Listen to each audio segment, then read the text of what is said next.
They framed me, but this canister is the only proof. The cutter's airlock locked itself, and internal security began restoring Leora's identity as if her life were a corrupted file. She and Cal were stranded in a storm pocket of Galen's Vale, tethered to a silent craft that had lured them to K-17 with planted echo glass. They had minutes before the Vale's corridor collapsed. Their objective was to regain control of the cutter, stop the identity restore, and get proof of the frame job out to someone who could not quietly delete it. If they failed, the tether link would push her procurement keys back into the ship. The conquered audit would receive a clean chain of custody, and she would be delivered as both culprit and evidence. Cal's gloves moved over the airlock ring, working the manual release like he had done it 100 times. "They are holding the inner latch with remote power," he said. "I can break it, but it will throw a fault." "Throw it," Leora said. "Faults are honest." A dull thump reverberated through the bay, followed by another. The silent craft was cycling something heavy, not hurrying, not panicking. Leora put a hand on the airlock frame, steadying herself and the decision she did not want to make. "They want the ship, not us," she said. "We are optional." Cal did not look up. "You are not optional." The words landed cleanly. No heat, no performance. They shifted her center of gravity in a way fear never could. Leora pulled the reader unit from her chest pouch and checked the echo glass shard through the cracked casing. The fractures had thickened, and the glass looked tired, like it was running out of ways to remember. She forced her voice to stay even. "If we lose this evidence, we lose the only thing that can cut through their chain." Cal's hands paused for half a second. "If you die for it, they still win." That was the friction between them, and it mattered because it changed how she saw him. Cal was not her stabilizer. He was her counterweight. Leora turned her helmet toward the cutter's exterior feed. The tether line ran from their hull to the silent craft like a vein, and through it flowed the identity restore, steady and patient. She keyed the utility laser in her suit.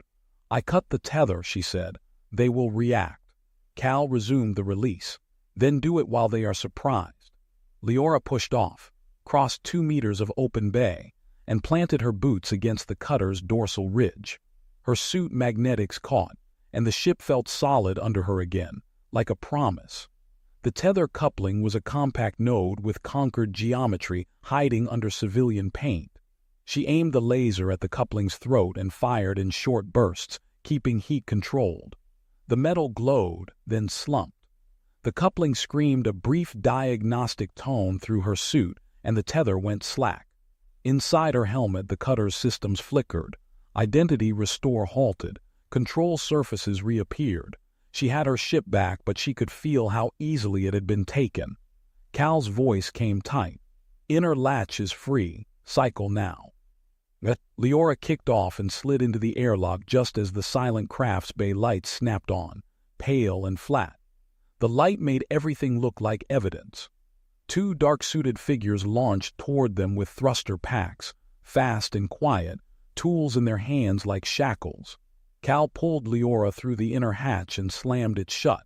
The lock engaged with a hard click that sounded like relief. "Seal," Leora said.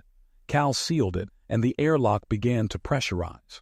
The gauge climbed slowly, stubbornly, as if the ship resented being rushed. A sharp impact hit the outer hatch. Another followed, and the metal rang with controlled force, not brute panic. "They planned for this," Cal said. Leora stared at the pressure readout. "So did we." She pulled the pearl-black evidence slug from her pouch. It was still locked to the operative's chest plate in the silent craft, recording whatever their office considered normal. Cal's eyes flicked to it. "You cannot reach it." "I do not need to," Leora said. She keyed the slug's pairing code into the reader unit, the same way the Concord paired evidence to reports. Cal watched her, a question in his posture that he did not speak. Leora kept her voice steady. "If they are making chains, we make one they cannot hide." She opened a broadcast channel on the cutter's emergency band, a frequency that every conquered vessel was required to log. It was meant for distress, but it was also meant to be unignorable. The veil distorted signals, but the storm pocket held a narrow lane, and narrow was enough. Leora routed the slug's feed through the cutter as a repeater. The system warned her twice that the transmission would expose their position. She accepted the warning without flinching. Control did not mean safety. It meant choice. Cal's hand touched her forearm, firm through the suit. "This makes you a target." Leora met his gaze through the visor glare. "I already am. This makes me loud." She triggered the stream. A calm voice filled her helmet speakers, captured earlier, filtered by a dark suit mic. "Restore chain of custody. Rebuild her ship identity. Deliver the glass." The next voice was colder, closer to policy than emotion. "Running makes the chain cleaner." Leora kept the channel open long enough for the words to repeat twice. Then she cut it, hard. Silence returned, but it was different now. It had weight. The outer hatch shook again, harder this time. The figures were not leaving. Cal watched the pressure gauge hit safe. "We can launch." Leora looked at the echo glass shard in her pouch. It was almost spent, but it had done its work by forcing her to see the trap and by pushing her to stop hiding behind procedure. She leaned close to Cal, helmet to helmet, and let herself be plain again. "I was afraid you were assigned to control me," she said. "I was wrong. You were assigned because I would trust you." Cal's voice stayed quiet. "And you still do." It was not a question, and she did not need one. "I do," Leora said. "That changes my next decision." She keyed ignition and pushed the cutter off the bay lip with a clean, decisive burn. The ship slid into the storm lane, and the veil grabbed at them like rough water. Behind them, the silent craft tried to follow, but without the tether link it had to navigate the pocket honestly, and honesty was slower. The corridor began to collapse on the nav display, its stable edges fraying into noise. Lightning flashed across the canopy, and ice rattled along the hull like thrown gravel. Cal kept his eyes on the instruments.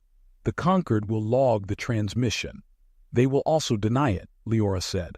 "Internal security will call it forged." Cal glanced at her. "Then we make it expensive to ignore." A new alert flared, not from the storm, but from the network layer the cutter should not have had any more. A warrant packet stamped by the Conquered audit propagated across open channels. Fugitive designation, Commander Leora Sale. Access keys revoked. Retrieval authorized. They had been marked within minutes. Fast enough to prove the system was listening. Leora felt the fear try to return, then watched it fail. Her emotional loop closed in a steadier place than she expected. "They can revoke my keys," she said. "They cannot revoke what I know now." Cal's mouth tightened into something close to a smile. "Welcome to being a ghost." Leora steadied the cutter into the last clean segment of the corridor and aimed at the thin patch of clear sky beyond the veil. "No," she said, "a witness." As the storm released them into open space and the silent craft vanished back into turbulence, Leora set a course away from Conquered lanes, toward places that did not care about titles. She exhaled once slow and let herself feel the cost and the clarity in equal measure. Who will believe the truth first, the Conquered audit or the people it claims to protect? The tether winch engaged, and Leora felt her cutter being dragged into the silent ship's bay before she even saw who was pulling. Minutes ago they read an echo glass imprint inside a courier pod labeled K-17. Now they were in a storm pocket of Galen's Vale, their unregistered cutter tethered and reeling toward a dark craft stamped by Conquered internal security. Their objective was to keep the echo glass and their ship's autonomy, then escape the pocket before the Vale's corridor collapsed. If they failed, internal security would rebuild a false chain of custody and hand the Conquered audit a clean story with her signature on it. Cal Mercer dropped into the cockpit seat beside her and scanned the external feed. "No lights. No comm. They want us quiet," he added. "They want me compliant," Leora said. She armed the cutter's utility laser and lined it up on the grappler cable where it crossed their hull. The beam bit. Metal flared and shed bright droplets. The cable thrummed under tension. Cal watched the storm lane timer tick down in red. We have maybe 10 minutes before the pocket breaks up. Then we stop being towed, Leora said. The cable snapped. The cutter jolted free, drifting for one brief second like a thought that could go anywhere. A second line hit them instantly, thinner and smarter, locking with a dull thud. The winch pulled again, steady, patient. Cal opened a locker and held up a compact breaching pack. We can cut forever. Or we board and take the keys, he said. Boarding meant chaos. Chaos meant losing control, and losing control was the fear she kept pretending was discipline. Leora stared at the pack, then at Cal. Clip me in. If I drift, you pull me back, she said. If I freeze, you shove me through. Cal's voice stayed calm. And if you trust me, do it completely. Leora felt the cost, then paid it. Completely. They cycled out and rode their tether to the dark bay rim. The craft's plating was matte and clean, with civilian panels hiding military geometry. Cal set the breaching pack on an inner hatch. It opened too easily, like someone wanted them inside. The corridor beyond swallowed their suit lights. A voice cut into their comms, crisp and close. Commander Leora Sale, stand down and we return you to the ledger. But you are not the audit, Leora said. No, the voice replied. We are the office that makes the audit believable. Two figures drifted into view in dark suits, visors opaque, tools raised like instruments. The lead figure spoke in the same calm channel. Restore chain of custody. Rebuild your ship identity. Deliver the glass, the lead figure said. Cal's jaw tightened. And the saboteur becomes whoever you name. A thin hollow flared between them. Cal's personnel file stamped K-17 under conquered internal security. Leora felt heat climb her spine. Managed. Positioned. Cal looked at her, not the hollow. I did not know they tagged me. The voice answered for him. He was assigned as a stabilizer. You perform better with a human witness you respect, the voice added. The emotional loop closed with a hard, quiet truth. Her fear was not losing command. It was being owned. Leora steadied her breath and made her choice aloud. You will not get my signature. Then we take you, the voice said, unchanged. And we take the glass. Leora pulled the pearl-black evidence slug from her pouch and slapped it onto the lead figure's chest plate. It locked with a firm click. Record this, Leora said. You framed me. You used K-17. The lead figure reached for the slug. Cal caught the wrist and held it, controlling without breaking. Leora fired her suit thruster and drove for the bay, back to the cutter. They hit the bay lip as the craft's aft panel opened and vented a cold stabilizer flare into the pocket, holding the corridor steady for one departure. Not for hers. Their cutter's airlock cycled closed on its own, seals clamping hard. A remote command scrolled across Leora's visor from the cutter's diagnostics. Identity restore pending.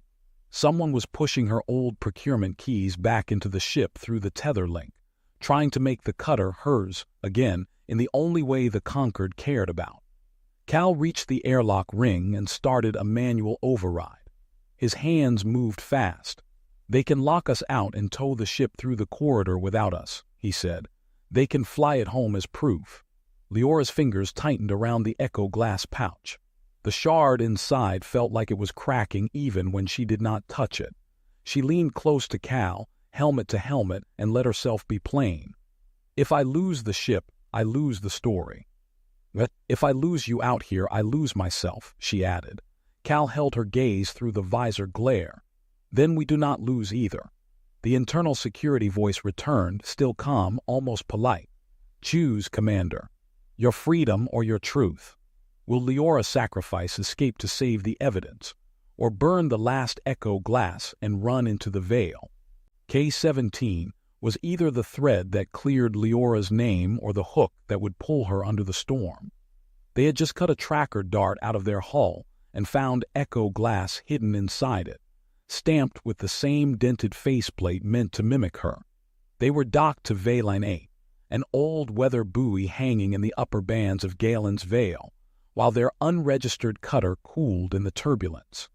Their objective was to follow the buoy's corridor to the K-17 coordinates, pull whatever proof was waiting there, and leave before the conquered audit found them again. The corridor would only hold for about 15 minutes before the buoy's borrowed power died, and the Veil turned their sensors to noise.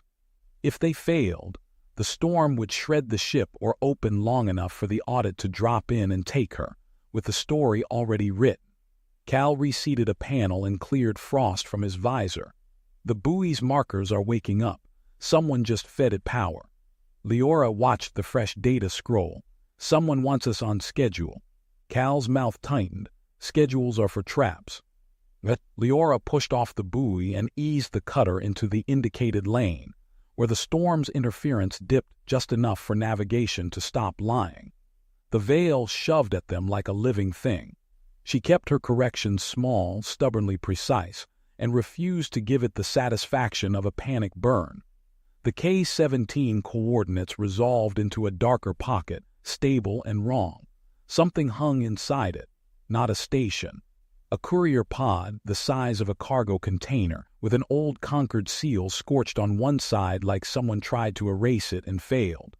Leora brought them in slow. The pod did not answer hails. It simply waited. They suited up and crossed on tethers. The hatch accepted their manual crank as if it had been maintained yesterday. Inside, the air was dead, but dim lights flickered on with motion, and a faint vibration suggested the pocket was thinning. A single case sat bolted to the deck, Concord grade with a physical latch and a plate that read K-17. Cal leaned in. "Keyed to you." "Keyed to the narrative," Leora said. "The keys are just the costume." Cal's gloved hand hovered over the latch. "You open it, I watch your six." The old urge rose in her to do it alone and own every consequence. She forced it down and nodded. "Watch my hands, too. If I freeze, move me." Cal's eyes held hers, steady in the pod's pale light. "Understood." Leora keyed the latch. The case opened with a soft hiss, like a breath held too long.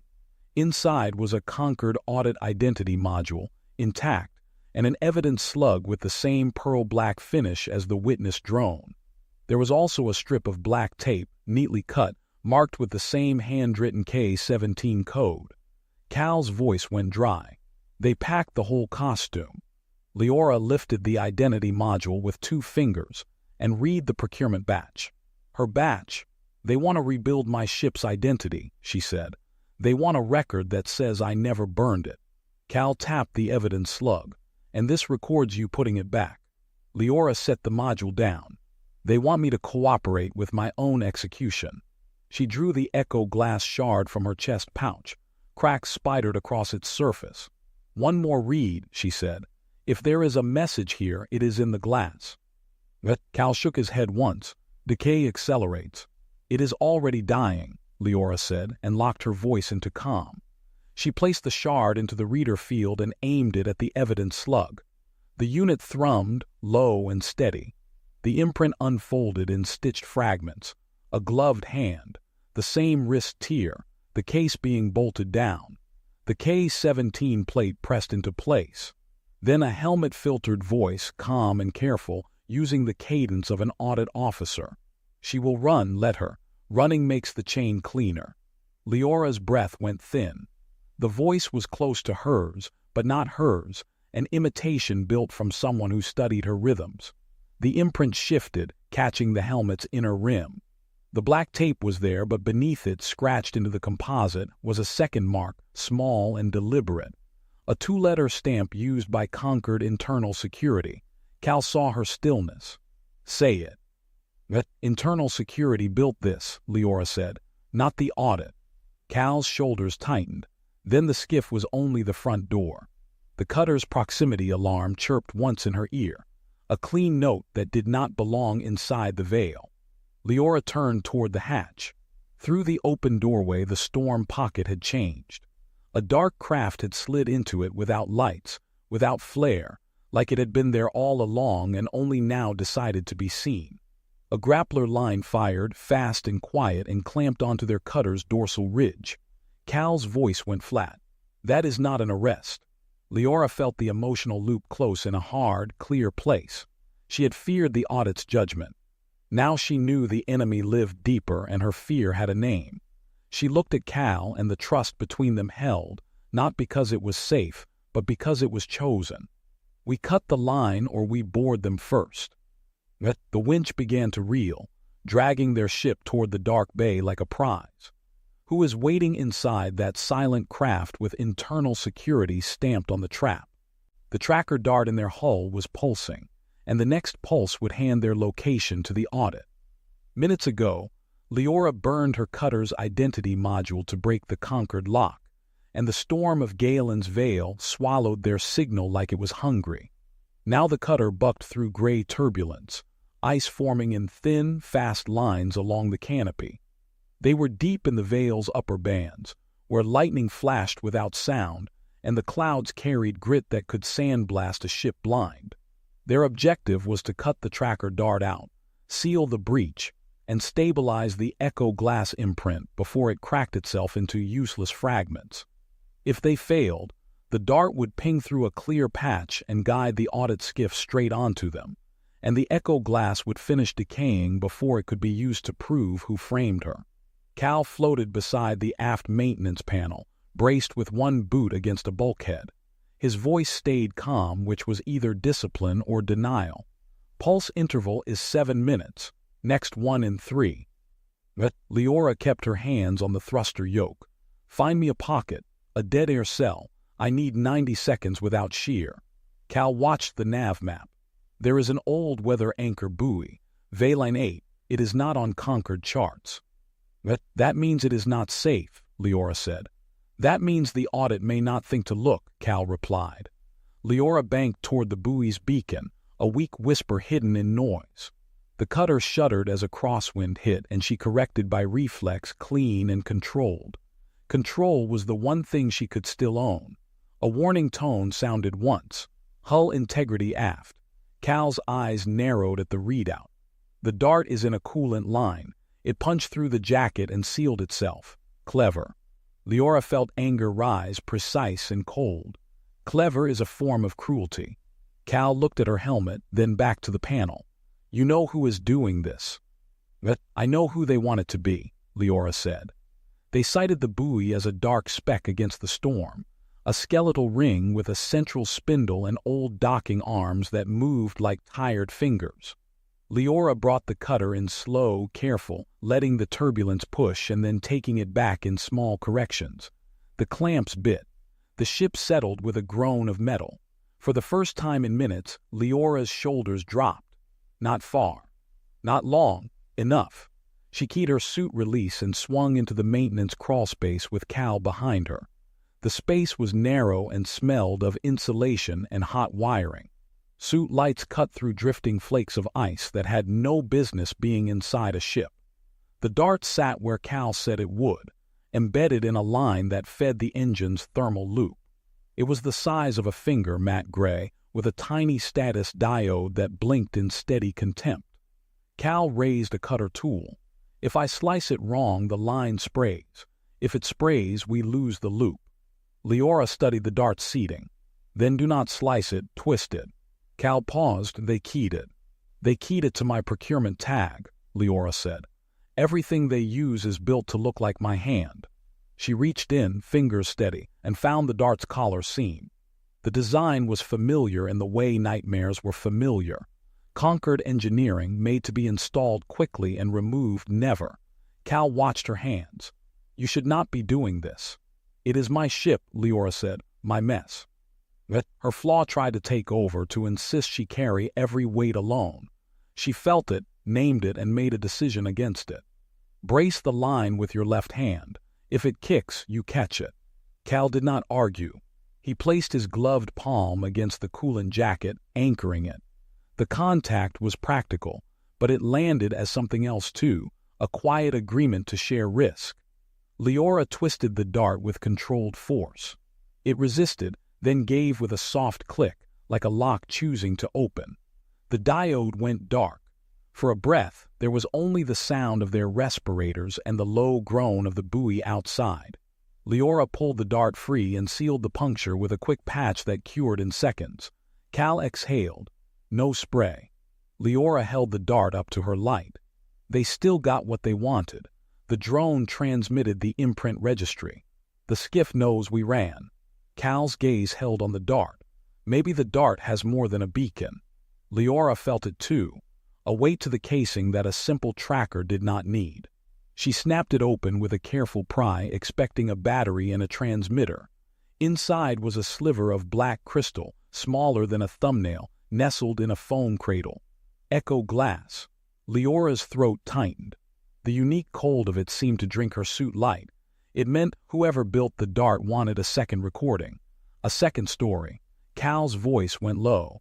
They planted a witness. Leora stared at the sliver. They wanted the dart to record what I did after the station. Cal nodded once, and when we removed it, we erased their record. Leora's mind moved fast, pulling threads. The conquered audit demanded unbroken chains. The saboteur was building one that led straight to her neck. She looked at Cal and let herself show one honest crack. I keep trying to control the variables. They are controlling the rules. Cal met her gaze. Then we stopped playing by their rules. The words should have sounded reckless. Instead, they sounded like relief. Leora drew out the reader unit and checked the echo glass shard they had taken from Relay 9. Its surface had more cracks now, thin fractures branching like frost. The decay timer was not written anywhere, but she felt it like a tightening band. "We have one more clean read," she said. "Then it is gone." Cal shifted closer, close enough that his suit brushed hers in the narrow space. "Use it on the sliver." Leora hesitated. If she read the sliver, it would show what the saboteur expected it to show. It might also show the hand that placed it. If she did nothing, she stayed blind. She made the choice that cost her comfort. "We read it," she said, "but we do it on our terms." They secured the sliver in the reader's field, without touching it directly. Leora activated the unit, and the air in the crawlspace seemed to tighten, as if the ship itself was listening. A faint imprint bloomed across her visor overlay. Not Relay 9 this time. The view was inside her cutter, from an angle near the aft line, close to where the dart had been installed. A gloved hand placed the dart with practiced ease. The glove had a small tear at the wrist seam. Leora's breath caught because she remembered that tear. She had sewn it shut herself on a long patrol, annoyed at the poor stitching and the way it pinched. The imprint shifted to a reflection in a panel. A helmet faceplate, pale and narrow. The same dent. Then the image widened just enough to show something her own helmet never had, a thin strip of black tape on the inner rim, marked with a simple handwritten code. K-17. Leora's voice stayed steady by force. "That is not mine." Cal leaned in, reading the code. "But it is meant to make anyone believe it was." Before Leora could respond, the buoy's dead beacon suddenly flared to life on the console. Not a call, not a warning, but a data burst. Coordinates poured in, followed by a single line of conquered routing text. "Transfer point, K-17. The storm outside cracked with lightning, and in the same moment the cutter's passive sensors picked up a new ping, distant but clean, cutting through the veil as if someone had learned how to listen inside it. Leora closed her hand around the coded strip in her mind and made her next vow quietly, for herself and for Cal. "If K-17 is a trap, I will walk into it with my eyes open." But do they follow the K-17 transfer coordinates into the storm, or burn the last echo glass and disappear forever? The audit skiff arrived early, and it came to take Leora alive. The echo glass had shown a saboteur wearing her dented faceplate, and the witness drone already transmitted the anomaly. Now Relay 9 was still falling toward Galen's Vale, and new docking tremors told her the boarders were inside. They were in the station's core section, 2 corridors from their cutter. Their objective was to reach the ship, launch, and clear the station before atmospheric shear tore Relay 9 apart. If they failed, the conquered audit would detain her, the station would burn on descent, and the truth inside the reader would die with it. Leora clipped the reader unit tight to her chest and pushed off into the corridor. Cal stayed close, moving with quiet competence, his suit light kept low. The witness drone hovered at her shoulder, pearl black and patient, recording her breathing like it owned it. A station-wide transmission rasped through her comm. By authority of the Concord audit, remain stationary. Compliance will be recorded. Cal did not slow. They want the record to show disobedience. They want a confession, Leora said. She kept going anyway. They took a maintenance tube to avoid the main passages. Metal scraped her suit and the station creaked as if it resented being useful. Boot impacts echoed below, 3 sets, steady and sure. A 4th rhythm clicked between them, lighter, mechanical. Cal glanced back at her. Drone support. Leora's mouth went dry. They planned for a chase. They dropped into a service bay and waited in shadow while the boarding team passed. Leora watched the silhouettes. Clean Concord armor, no hesitation, no curiosity. When the last set of boots faded, Cal leaned in, visor close to hers. Tell me what you saw in the imprint. She held his gaze for a beat, then let the truth out in a controlled dose. The registry tag matched Concord procurement. Same batch as my cutter, same keys. Cal's expression hardened. Then they can forge more than a helmet. Yes, Leora said. They can forge my intent. The admission changed something between them. Cal stopped treating this like a simple extraction. Leora stopped pretending she could solve it alone. They reached the airlock bay and the sight hit like a punch. An audit skiff was latched to the hull opposite their cutter, gray and immaculate against torn station metal. Cal's voice went flat. They docked on our exit. Leora's eyes flicked to the witness drone. If she launched with it aboard, every burn and turn would be streamed as evidence. Cal's hand touched her forearm, steadying rather than stopping. Whatever you do, do it clean. Leora took the drone in both hands. It trembled with stabilizer whine, still recording. I am declaring you compromised, she said, loud enough for its mic. You triggered retrieval without context. She sealed it into a cold-lined evidence canister. The canister cut transmission with a final, soft chirp that felt like a door locking behind her. They cycled the airlock and climbed into the cutter. Leora brought systems online fast, listening for the first sign of a grappling line. Red lights flared on the skiff's collar. A tether shot across the bay. Leora fired lateral thrusters and the cutter slid sideways, the tether snapping past with sparks against the hatch frame. She pushed for clearance, fighting the station's tug and the rising drag of the veil below.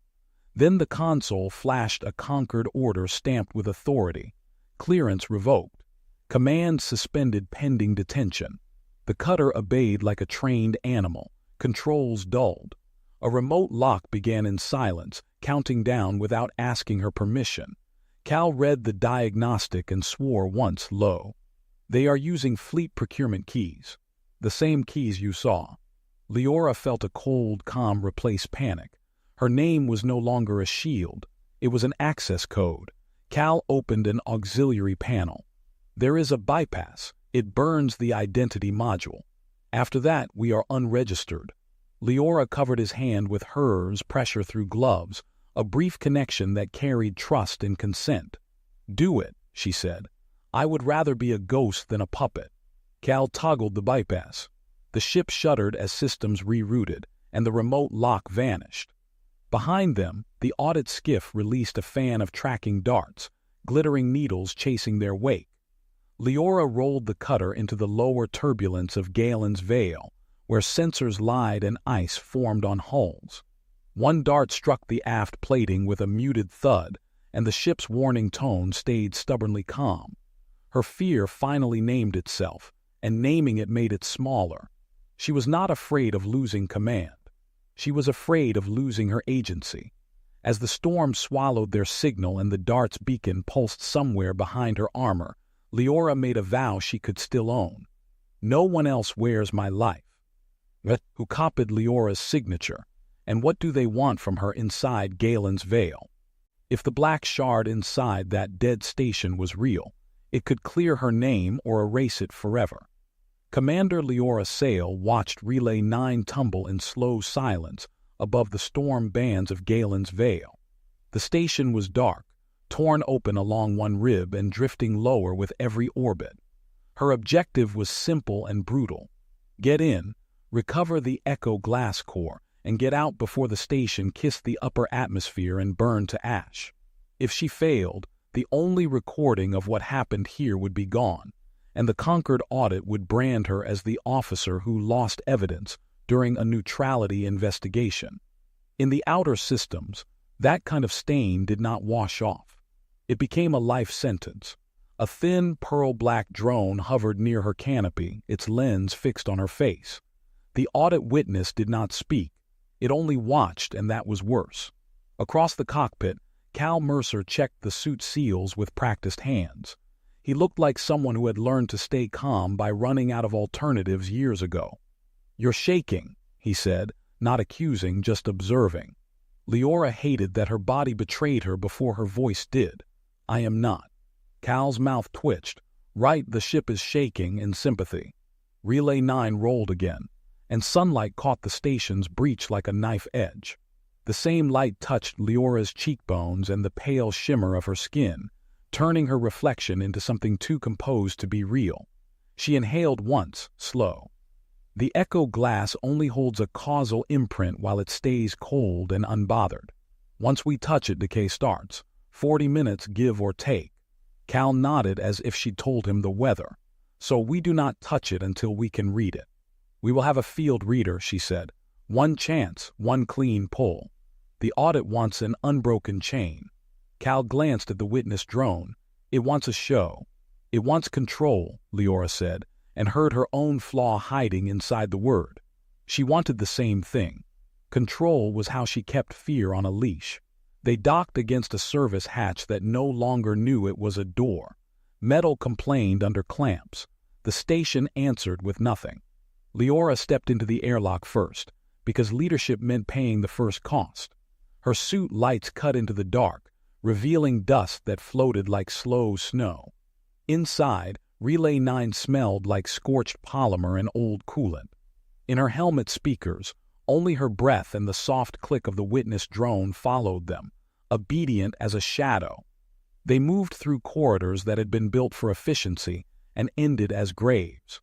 Cal kept to her left, close enough to catch her if she misjudged a jump, far enough to respect her space. A panel lay torn open, wires braided like exposed nerves. Leora knelt, ran a gloved hand over the edges, and forced herself to read what the damage meant instead of what it implied. "This was cut," she said, "not blown." Cal leaned in. "Clean work." Someone wanted it to look like a cascade failure. They forgot to be messy. Leora almost smiled, then remembered the witness drone and swallowed it. The Concord audit despised levity in reports. It preferred sorrow. Sorrow sounded honest. They reached the core chamber behind a warped bulkhead. The room was a sphere of black plating and cracked insulation, with a central cradle that should have held the Echo glass in perfect vacuum. Instead, the cradle was empty. For a moment, Leora's pulse became loud enough to feel. She pictured the report already written, her name placed neatly under the word negligence. Cal's light swept the floor. There. In the corner, half buried under drifting debris, a prism of glass-black crystal rested like a fallen tooth. Even in the suit lights, it drank brightness instead of reflecting it. Leora's throat tightened. "Do not touch it." "I won't," Cal said. His tone was gentle, and that made it worse. Gentle was what people used when they were preparing you for disappointment. Leora slid the reader unit from her belt, anchored it to the deck, and aligned its mouth toward the shard. Her hands were steady now, not because she felt brave, but because fear had finally become useful. The witness drone floated closer, lens widening, recording every micro-movement. Cal's voice softened. "You know, for someone who lives under a microscope, you're doing fine." Leora hated the warmth that rose behind her ribs at the simplest kindness. She kept her eyes on the reader. "Compliments are a human hobby." "Not a hobby," he said. "More like maintenance, keeps the machine from cracking." Leora adjusted the reader's angle by a fraction. "I do not crack." Cal waited, then said, "You do not have to impress the drone." She froze because he had named the thing she refused to admit. The Concord audit was not judging Relay 9. It was judging her. Leora's voice came out quieter. If the imprint shows I mishandled this case, they will strip my command. They will send me back to the interior, where decisions are made by committees that never bleed. Cal's light shifted, just enough to paint her visor in a faint gold. Then we make sure the imprint tells the truth. It was a small promise, and it landed like a weight shared. Leora looked at him for half a second longer than protocol allowed, and saw the lines at the corners of his eyes, the kind you earned by surviving responsibility. She made a decision. Stand behind me. If I fumble the calibration, correct it, quietly. Cal blinked once. Trust offered cleanly without theatrics. Understood. Leora engaged the reader. A thin vibration thrummed through the deck, and the shard's surface rippled as if it remembered motion. A faint image bloomed in her visor overlay, not a video, but a stitched impression of moments. Technicians running, a door sealing, a pressure warning, then a figure in a suit that did not match station issue. The figure raised a hand. On the wrist, a tag flashed in the imprint's logic, a signature the echo glass had captured by proximity. Leora's stomach went cold. The tag matched the registry of her own cutter class, the same procurement batch as the ship she was standing in, the same encrypted manufacturer stamp the Concord used for its investigators. Cal saw her posture change. Leora. She did not answer. The imprint continued, indifferent to her panic. The unknown figure keyed a sequence into the core cradle, and the station's safeguards folded like paper. Then the figure turned, and for a heartbeat the echo glass caught the helmet's reflection. A narrow, pale faceplate, a small dent along the left edge, the same dent Leora's own helmet had carried since a training collision years ago. Cal's voice lowered, careful. That looks like you. Leora forced air into her lungs. It cannot be. The witness drone chirped once, a soft confirmation tone. It had recorded the imprint's registry overlay. It had recorded her silence. A hard click sounded in her earpiece as the drone transmitted. Somewhere, beyond the station's broken walls, the Concord audit would receive a flagged anomaly and begin the only thing it knew how to do. Cal's hand touched her forearm, firm through the suit. Not possessive, anchoring, we still have choices. Leora stared at the black shard as hairline cracks began to spider across its surface. The decay starting now that it had been read. The evidence was dying and the system was waking. She closed her eyes for one breath, and when she opened them, fear had a shape she could fight. We leave with what we have, and we do not let the audit decide the story for us. Outside the chamber, distant thrusters hummed.